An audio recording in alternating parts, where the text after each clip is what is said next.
What if nawala sa sarili ang nanay mo? Anong gagawin mo? Ako nga pala si Precious Thea A. Lepiten. Palayaw ko ay shoes. 13 years old, taga-Odlot, Bago City, Cebu. Actually, di ko naman to story kundi storya ng bully kong si Cindy. Lagi akong pinagtitripan ni Cindy sa school, pero hinahayaan ko na lang. Dahil sabing ng mama sa akin, walang breeding ang classmate ko na to. Sabi nga nila, the apple never falls far from the tree. Ibig sabihin, kaya siya salbahe dahil pati nanay niya ay salbahe din.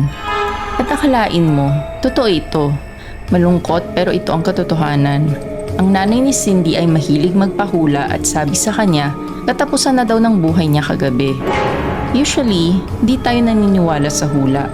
Pero ang nanay ni Cindy, si Aling Veneranda, pinaniniwalaan ito. Nung solar eclipse nga, sabi niya, gugunaw din ang mundo. Pero kagabi, aligaga siya at pilit binabasa ang tarot cards paulit-ulit para ikontra ang hula sa kanya. Naasar naman ang asawa niya at pinagalitan si Aling Veneranda. Subalit nagalit si Aling Veneranda at napraning. Kumuha ito ng kutsilyo at sinaksak ang asawa niya. Nagulat si Cindy sa ginawa nito, pero kinuha siya ng nanay niya kasama ang nakababatang kapatid niyang si Princess at sinakay sila sa kotse. Mabilis ang patakbo ni Aling Veneranda at biglang binuksan ang pinto ng kotse sa side nila Cindy at Princess. At biglang tinulak niya ito at gumulong-gulong sila sa kalsada.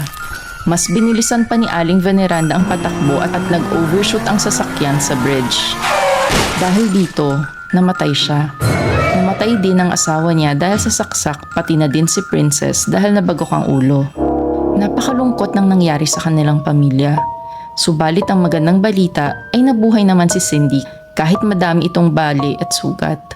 Dinalaw ko siya kahit bully siya sa akin. Kasama ko ang nanay ko. Malaki ang pasasalamat ko at mabuting inang meron ako.